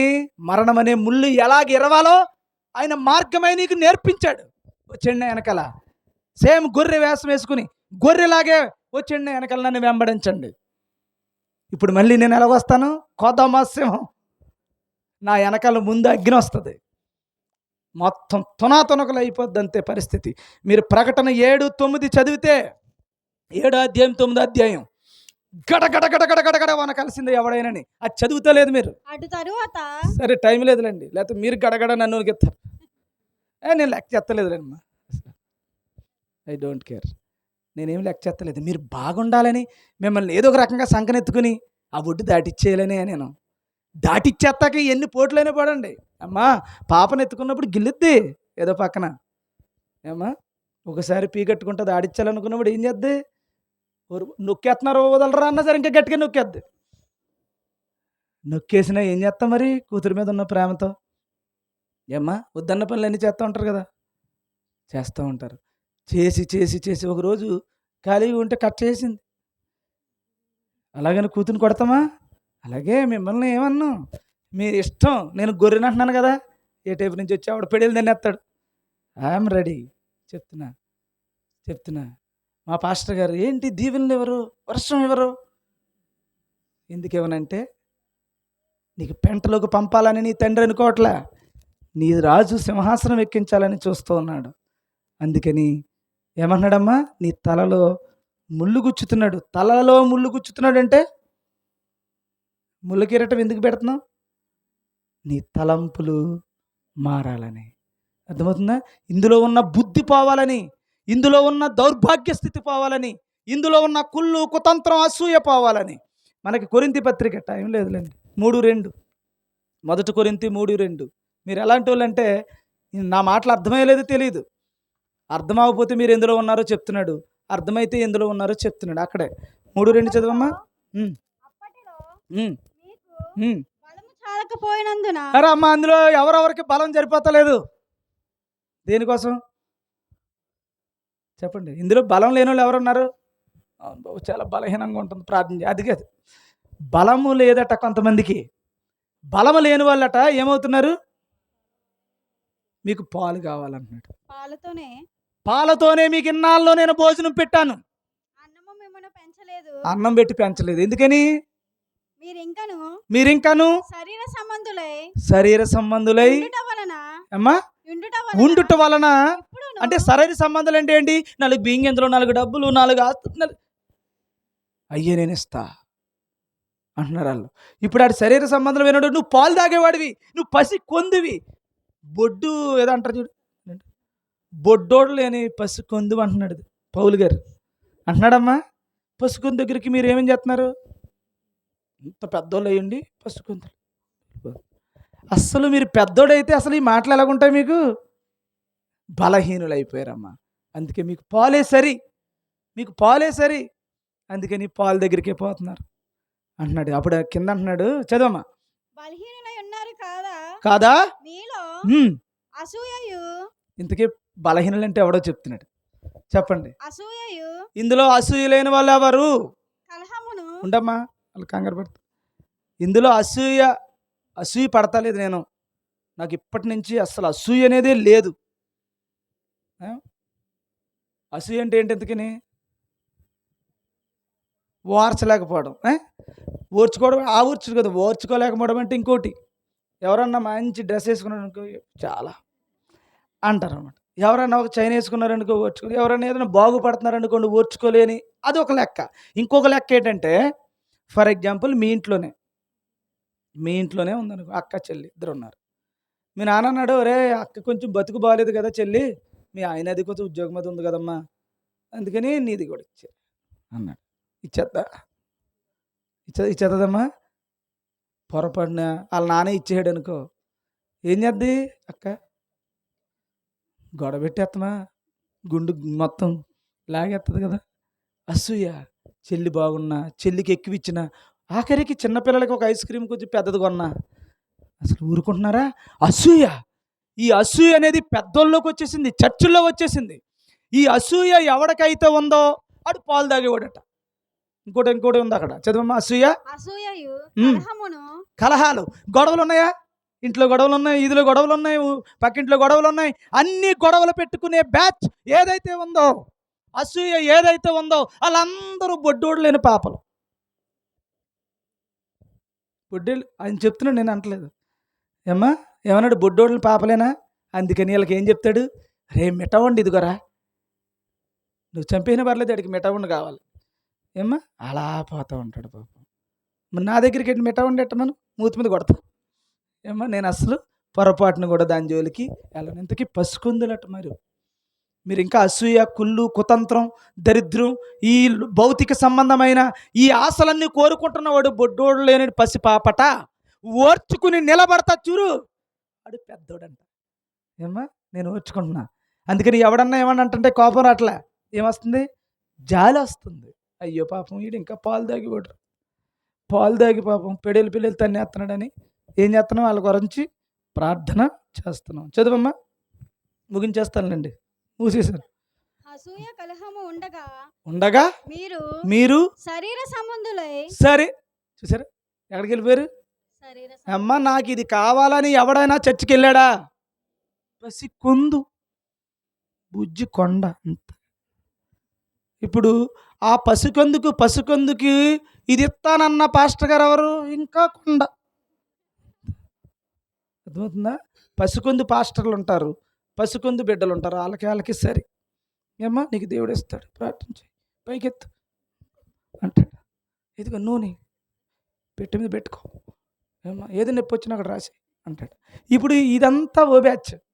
అక్కడ చెప్తున్నాడు కదా, నేను చెప్తున్నానా పసిగందినమ్మది. చదువమ్మా. అంటే శరీర సంబంధమైన ఏ విషయాన్ని ఇంకొకటి నీకు ఇస్తానన్నా, నువ్వు తెచ్చుకుందామన్నా, ఇద్దరు ఎవరు? కొందులు. నడుచుకునేవారు కాదా? ఒకడు నేను మరి ఇంకో ఇదో బ్యాచ్. నేను పౌలు వాడిని, అపోలో వాడిని, నాదేమో ఆ సంఘం, నాది ఈ సంఘం, నాది అది అనుకునే బ్యాచ్ ఉందంట. అదొకటి. మళ్ళీ ఇంకొకటి నాది కులం సింహం, నీదే కులం భీమ్, నీది రామ్, నీది అలా మొత్తం రకరకాల కులాల పేరట, మతాల పేరట మొత్తం ఇడిపోయిన వాళ్ళందరూ ఎవరు? కూసు. ఎవరు? బొడ్డోడలేని పాపలు. అర్థమవుతుందా? చూసారా? బొడ్డోడలేని వాళ్ళు. బొడ్డు కొడతామంటే నాకు ఏమో ఎలా కొడతా తెలదు. మొత్తానికి బొడ్డు కట్ చేసిన పిల్లోడు వస్తాడు చూసారు, వాళ్ళంట. కులం పేరిట కానీ, మతం పేరిట కానీ, ఏమ్మా స్త్రీ పురుషుడని కానీ, నీకు ఇది కావాలి, అది కావాలి, ఇదిరా అదిరా అని ఈ భౌతిక సంబంధమైన, ఈ శరీర సంబంధమైన విషయాలు కోరుకున్నవాడు కానీ ఎవడంటాడు? పసికొందు. ఇంకాడికి బొడ్డోడు లేని పాప, వాడికి ఇంకా ఆళ్ళు రావు, ఊళ్ళు రావు, అమ్మ రాదు, ఏమీ రాదు, విషమిచ్చిన తినేస్తాడు. ఏమ్మా విషమిచ్చిన తినేస్తాడు, మట్టి అయినా తినేస్తాడు, సొల్లు అయినా తాగేస్తాడు. ఇంకా ఏమి ఉందని నోట్లో కావాలంతే, ఏదున్నా నోట్లో పెట్టేస్తాడు. ఎందుకని తెలీదు. సేమ్ ఆ క్రైస్తవుడు కాబట్టే మోసపోతున్నాం. అదే బలమైన అన్నం పెట్టేవాడైతే, బలమైన అన్నం ఏది ఇప్పుడు? అదేలేండి, ఏది? ఇద్దరికీ వాక్యమే కదా. అబ్రహామును దేవుడు దీవించాడు అంటే వాక్యమే కదా, మరి దీవిస్తాడు. ఈ దీవించమంటే వీళ్ళకి ఏం కనపడుద్ది?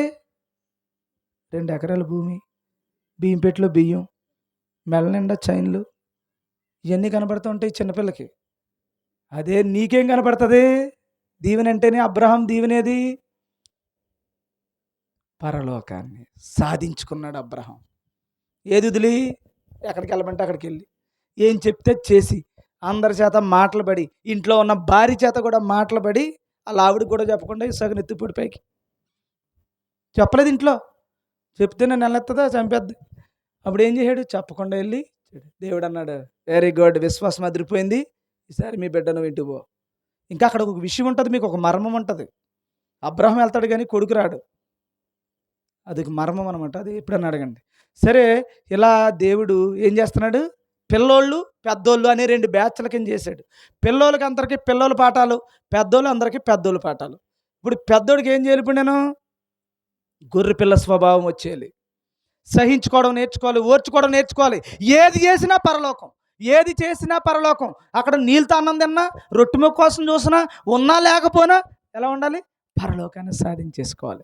ఈడు ఇక్కడ పని చేస్తలేదు, అక్కడ పోదాం, అక్కడ పని చేస్తలేదు, ఇక్కడ పోదాం, ఇంకంతే. ఇంకా గాలికి ఎగరగొట్టు పొట్టులాగా ఉంటుందట వాళ్ళ పరిస్థితి అంతానే. తిరుగుతుమే ఇంకా ఒకరోజు స్టాండర్డ్ చేస్తాడంట. ఈ తిరిగాక స్టాండర్డ్ చేస్తాడంట ఎక్కడో చోట. ఎందుకని? ఇంక నువ్వు మళ్ళీ నాకు రాకూడదు అక్కడ తగలడు అని అక్కడ ఏదో స్వస్థత అక్కడ ఏదో జరుగుతున్నట్టు పెడతాడట. ఇంక పెడితే అందులోనే కూర్చుంటాడు అనమాట. ఇంక రానివ్వడు దేవుడు. అక్కడ ఏదో భలే ఇప్పుడు జీడి మామిడికాయలు ఏరుకున్నవాడికి ఈ చెట్టు మీద ఈ చెట్టు కింద జీడి మామిడి గింజలు ఉన్నాయి. చాలామంది మరి ఇక్కడ పెడతారో లేదో తెలియదు కానీ నాకు ఒకటి అలవాటు ఉంది. అలవాటు కాదు, ఒక విషయం తెలుసు. జీడి మామిడి చెట్టు కింద ఉన్నటువంటి కాయలన్నీ కోసేసిన తర్వాత కింద ఆకుల్లో ఉంటాయి జీడిమాడి ఎక్కలు రాలిపోయినాయి, పక్షి కొట్టినాయి అలాంటివి అంటారు. మొత్తం కింద ఉంటాయి అనమాట. దానికోసం కూలి పనికి పెట్టుకుంటారు. పెట్టుకుంటారా? అలా పెట్టుకుంటారు ఇక్కడ. అక్కడ తెలిసేది మీరు ఒకటి అమెరికాలో పుట్టినట్టు. ఇప్పుడు ఎప్పుడైతే ఆ ఏరడానికి వచ్చినప్పుడు, ఒరేయ్ నాకు ఏమి ఇవ్వకలేదు, ఎన్ని గింజలు వస్తాయి అన్నీ ఏరుకుని పోండ్రా అన్నాడు అనుకోండి ఏమ్మా, అప్పుడు ఏం చేస్తాడు? ఇలా వెళ్ళినోడికి గింజలు ఎక్కడ చూసినా దొరికేస్తున్నాయి అనుకోండి, ఆడు ఇంక ఎటన్నా వెళ్తాడా? ఒరే లరారా మన ఇద్దరం స్నేహితులం కదా అక్కడ ఏరుకొచ్చంటే ఆడు ఎందుకు రాడు? ఇక్కడ మధ్య ఉన్నాయి. అలాగే దేవుడట ఈ గింజలు ఏరుకునే పనిలో, ఈ లోకంలో కలిసి వచ్చే పనిలో ఓ దిక్కున పడేస్తాడట. పడేస్తే ఇంక అక్కడే తిరుగుతాడు. ఈ లోపల వస్తాడు అగ్గెట్టుకుని రాజు. ఇక్కడ అక్కడ వదిలేసి ఇలా చూస్తాడు, నిన్ను చూడడం కాల్చుకుంటూ పోతాడు. ఎందుకో తెలుసా? నీలో ఉన్న బుద్ధిని బట్టి ఇన్నాళ్ళు చెప్తున్నా, ఇంత ఏడుస్తున్నా, ఇంత బాధపడి నీ కోసం వాక్యం చెప్తున్నా, హృదయానికి పట్టిన కొవ్వు వల్ల నువ్వు వినలేని కారణంగా నిన్ను ఎక్కడో చోట సెటిల్ చేస్తాడు. ఇంకా నువ్వు ఎప్పటికీ ఇంక అక్కడే ఉంటావు, అక్కడే నీ జీవితం ఉంటుంది. రేపు వచ్చేదాకా అక్కడే పెడతాడంటే నేను కదలనాడు మెదలనాడు, నీకు అలా వేస్తాను ఉంటాడని పెడతాను. ఇప్పుడు చూడండి, వేటగాడు ఏమా ఆ పక్షిని పట్టుకునేదాకా 4 విసురుతూ ఉంటాడు. చూడండి, దొంగోడు పట్టుకున్నప్పుడు కొన్ని వేస్తూ ఉంటారు ఇంట్లో, అలా దబ్బొబ్బొబ్బొబ్బొబ్బో అని వేస్తూ ఉంటాను అనమాట. అది అనుకుంటుంది పాపం, నన్ను ఇంట్లోకి పిలుస్తున్నాడు, వీడు ఎంత గొప్పోడో, మా వాడున్నాడు అసలు పొద్దున్న పెడతాడు సాయంత్రం దాకా పెడతలేదు పేతురు, ఈయనైతే నాకు రమ్మంటున్నాడని అదేం చేద్దు కోడి నెమ్మదిగా ఇంట్లోకి వెళ్తుంది. ముందు కింద మెట్టు మీద వేస్తాడు, కింద మెట్టు అయిపోయిన వెంటనే బాదం పప్పు పై మెట్టు మీద వేస్తాడు, అప్పుడు ఇంకో మెట్టు ఎక్కుద్ది. ఆ తర్వాత ఇంకేం చేస్తాడు? ఏమో పిస్తా పప్పు వేస్తాడు పైన. ఆ తర్వాత భలే రుచిగా ఉంది, ఎంత దేవుడిరా అనుకుంటాడు. ఆ తర్వాత ఇంట్లో గడప మీద ఏమేస్తాడు? జీడిపప్పు వేపి అక్కడ పెడతాడు. అది తినగానే అయ్యి బాబు తింటే ఎలా అన్నం తినాలరా అని లోపలికి వెళ్తాడు, డోరేస్తాడు, డోరేసేస్తాడు. ఇంకా ఆ తర్వాత కాపాడరా ఒర్రే ఒర్రే అంటది, ఏమీ లేదు, ఇంకా అయిపోయింది ఆట. సేమ్ మన పరిస్థితి అంతే. అర్థమవుతుందా? సాతాను గింజ వేస్తున్నాడు. ఈ లోక సంబంధమైనటువంటి వాటి కోసం పసిపిల్లలుగా ఉన్నంతకాలం ఈ మోసం జరుగుతూనే ఉంటుంది. ఎప్పుడైతే పెద్దోడు అయ్యావో ఇలాంటి చెదారం అంతా ఏం చేద్ది? ఎగిరిపోద్ది. బాబోయ్, ఎవరినైనా మార్చగలం కానీ పల్లకడియం సంఘాన్ని మార్చలేం అనుకుంటా. నువ్వే అటు ఇటు తిరిగావనుకో, అక్కడ గింజలు భలే దొరుకుతున్నాయి. మన మాటలు భలే నమ్మే వాళ్ళు ఉన్నారు, జాంగిరి వేద్దాం అనుకుంటాడు. అర్థమవుతుందా? జాంగిరేగానే దేవుడు మహానుభావుడు అని ఇలాగా మనుషులను మోసం చేసే బోధలు జరుగుతున్నాయి తప్ప దమ్ముండి బైబిల్లో ఉన్న చెప్పేది ఏం కనపడట్లేదు. ఏమ్మా రావట్లేదమ్మా గారు తల్లి, ఒక్కసారి వచ్చిరా అమ్మా. నేను అడిగేది ఆదివారం మానేయమంటలేదు కదా, సోమవారమే కదా తల్లి ఇక్కడ కట్టేద్దామని చూస్తున్నాను. ఆదివారం మనం మానేద్దాం అంటున్నాడు కాబట్టి ఈయన ఎంత మంచోడు. ఇక్కడ చూసాం అక్కడ చూద్దాం. చూడు, నువ్వు ఎక్కడికి వెళ్ళి చూసినా బైబిల్లో ఏంటి? పాలు అన్నం కావాలా పాలు కావాలా? పాలైతే ప్రతి ఒక్కడు మోసం చేసే అవకాశం ఉంటుంది. అది అన్నం తిన్నవాడికైతే, అందుకనే ఓ మాట అన్నాను అందు మిమ్మల్ని, అన్న ధైర్యం చేసి అనాలనందా, అసలు కడుపుకి అన్నం తింటున్నారా అనాలనిపిస్తుంది. కడుపుకి అన్నం తింటున్నారంటే నా ఉద్దేశం ఏంటి? బలమైన అన్నం తింటున్నారా అంటున్నాడు. ఇప్పుడు మీరు దేనికోసం అమ్మా ప్రార్థన అంతానే? బలమైన ఆహారం తిని ప్రభు రాజ్యము కొరకు, రాజ్య నిర్మాణం కొరకు మాత్రమే బ్రతకాలి. ఇప్పుడు నేను అనుకుంటారు, చాలామంది అనుకోవచ్చు, చేతగానోడురా, క్రైస్తవుడిని చంపినా క్రైస్తవుడిని కొట్టినా ఆ దేవుడు పలకట్లేదురా అనుకుంటాడు. అనుకోవాలన్నదే దేవుని ఉద్దేశం. నేను చెప్తున్నాను, నా మాటలు నమ్మి విశ్వసించిన వాడు నేనేంటో రేపొద్దున చూతురు కానీ అంటున్నాడు అనమాట. అందుకని మీరు ఏం చేస్తారు? ధైర్యంగాని అనుకోనండి. పాపం చిన్నపిల్లడు కాసేపు అనుకోనేవండి, కనురెప్ప కాలం ఒక రోజు ఉంది, ఆ రోజు కోసం చూడు. అందుకనే సర్లేండి, అది ప్రకటన గ్రంథం రేపు గుర్తు చేయండి నాకు. ఆ పాదముల పీట దగ్గర నుంచి, ఆ బలిపీఠం దగ్గర నుంచి కేకలేస్తున్నాయంట ఆత్మలో. ఏమని వేస్తున్నాయో రేపు చెప్తానులేండి. ఏమ్మా, సరే ఇప్పటికి ఎంత అయిందో నేను చూసుకోలేదు, టైం ఎక్కువ అవుద్దని అనుకుంటున్నాను, నేను రావడమే లేటు. బాబోయ్ 9 ఎప్పుడు రికార్డ్ బ్రేక్ ఇది. ఏమ్మా 9:38 అయింది. నాది లాస్ట్ ఇక్కడ ఎక్కువ టైం తీసుకున్నది 9:25. ఈరోజు 10 నిమిషాలు ఎక్కువైపోయింది. ఇంకా అదే ఎక్కువ అనుకున్నది ఎక్కువైంది. పెద్ద మనసుతో క్షమింతారా? అన్నం తింటే క్షమింతారు, పాలు తాగితే తిట్టుకుంటూ పోతారు, తిట్టుకుంటూ పోతే నాకు ఒక మార్క్ ఎక్కువ వేస్తారు. అదే అన్నం తిని వెళ్తే ఏం చేస్తారు?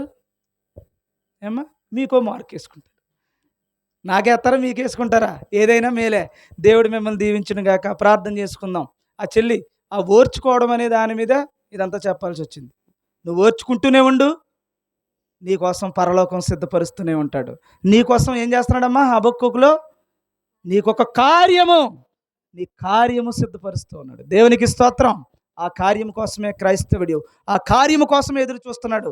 అందుకని ఎవడేమనుకుంటాడో, నేను ఎవరిని గొర్రెను, నీ ఇష్టం అనుకో. ప్రార్థన చేసుకుందాం. ప్రేమ కలిగిన తండ్రి, పరిశుద్ధుడా, మీ ఘనమైన నామమునకు స్తోత్రాలు ప్రభు. ఈ లోకములో పొగరు మాకు లేదు, ఈ లోకములో అహంకారం మాకు లేదు, ఈ లోకములో గొప్పతనాలు మాకేమొద్దు ప్రభువా. గొర్రె పిల్లలు లాంటి వాళ్ళం, నిన్ను వెంబడిస్తున్నటువంటి వాళ్ళం, నీ అందు విశ్వాసిస్తున్నటువంటి వాళ్ళం, ఈ ప్రపంచానికే రాజు కావాలనుకుంటున్న వాళ్ళం, మరణము లేని స్థితిలో ఉండాలనుకుంటున్నటువంటి వాళ్ళం, ఎప్పటికీ మరణం అనేది లేని ఒక ఉన్నతమైన, ఎప్పటికీ చావు లేని జీవితాన్ని, ఈ సృష్టిని అంతటిని ఏలాలనుకునే మహారాజులుగా ఉండాలనుకుంటున్నాం, నీ బిడ్డలుగా ఉండాలనుకుంటున్నాం. అందుకని ఎప్పుడు ఎక్కడ ఏ హింస, ఏ నింద, ఏ అవమానం, ఏ పరిస్థితి మాకు ఎడతావో మేము సిద్ధంగా ఉన్నాము తండ్రి. వదకు తేబడిన గొర్రె పిల్లల్లా ఉన్నాం తండ్రి. బలమైన ఆహారాన్ని తండ్రి మా సంఘములో మీరు ఇస్తూ ఉన్నారు, అందును బట్టి స్తోత్రాలు. బలమైన ఆహారం. ఒక తల్లి కూలి పనికి పోతేనో, డబ్బులు తెచ్చుకుంటూ పోతేనో, నీ మందిరాన్ని విడిచిపెట్టిపోతే పసిపిల్ల అది నాయన నష్టంగా ఎన్నుకుని నీ మందిరమునికి వచ్చి కుర్రాడికి పెరుగన్నం పెడితే నాయన బలమైన ఆహారం నిత్యత్వములో రాని మహారాణిలా ఉంటుంది తండ్రి. ఈ లోకములో ఎన్నుకున్న ఈ చిన్నపాటి కష్టాలు ఓర్చుకోవడానికి మాత్రమే ఈ కొనిరెప్ప కాలం ప్రభువా. అట్టి ధన్యత మాకు ఇచ్చినందుకు స్తోత్రాలయ్యా. ఎంత ఓర్చుకోవాలో అంత ఓర్పు మాకు అనుగ్రహించండి, సహనాన్ని అనుగ్రహించండి నాయన. ఎవరేమనుకున్నా భరించే శక్తినివ్వండి ప్రభువా. భరించిన వాడిదే రాజ్యం, భరించిన వాడిదే ఈ ప్రపంచ సింహాసనము తండ్రి. అట్టి ధన్యత మాకు ఇచ్చుతున్నందుకు స్తోత్రాలు. అలాంటి మంచి ఉన్నతమైన స్థితిని మాకు అనుగ్రహించండి ప్రభువా. ఈ లోకములో చంపినా అడిగే దిక్కు లేదు ప్రభువా. ప్రకటన గ్రంథములో తండ్రి ఆ శవాన్ని కూడా, ఇద్దరు శవాల్ని కూడా ముట్టుకోవడానికి కూడా భయపడే స్థితిలో కొన్ని రోజులు ఆ శవాలు అలా రోడ్ల మీదే ఉండిపోయినా నాయన ఎవడు కాపాడే దిక్కు లేదు తండ్రి. అయినను ప్రభువా రాజుగా రాబోతున్నావు తండ్రి. ప్రకటన గ్రంథంలో ముందుగానే రాసావు తండ్రి ప్రభువా. అలాంటి ధన్యత, అలాంటి మరణం, అలాంటి గొప్ప స్థితి, అలాంటి హతసాక్షిగా మారే గొప్ప అవకాశం మాకు అనుగ్రహించిన ఆయన. నీకోసం నిందలు పడే, నీకోసం అవమానించబడే, నీకోసం తండ్రి ఈ లోకములో తండ్రి ఓర్చుకుని ఒకడు మేలు కోసం, ఒకరు అందరూ బాగుండాలని అందరినీ ఎంత కరిచినా కానీ, ఎన్ని ఇబ్బందులు పెట్టినా కానీ ఆ కుటుంబాలన్నీ రక్షింపబడాలనే ప్రేమ మాలో నింపుతున్నందుకు స్తోత్రాలయ్యా. వేలాది వందనాలు, స్తోత్రాలు. ఈ గ్రామాన్నంతటినీ కాపాడండి నాయన. ఏ ఒక్కరూ నశించిపోకుండా, ఏ ఒక్కరూ ప్రభువా అగ్నిపాలైపోకుండా ఈ ప్రపంచమంతా తండ్రి నాయన కాపాడబడ్డానికి కృప చూపించమని, ఈ గ్రామాన్ని రక్షించమని, ఈ గ్రామాన్ని తండ్రి ధన్యులుగా మార్చుకోమని ప్రభు. భౌతిక సంబంధమైన చిన్న చిన్న అవసరాల కోసం, భౌతిక సంబంధమైనటువంటి గొప్పతనాల కోసం బ్రతకకుండా ఆత్మ సంబంధమైన పరలోక రాజ్యము కొరకు తండ్రి సిద్ధపరచమని తండ్రి. వచ్చిన వారందరినీ బలమైన అన్నము తినేవారిగా ప్రవర్తించడానికి కృప చూపించమని యేసు ప్రభు వారి శ్రేష్టమైన పరిశుద్ధమైన నామములో ప్రార్థిస్తూ వేడుకొనిచున్నాము పరమ తండ్రి. ఆమేన్.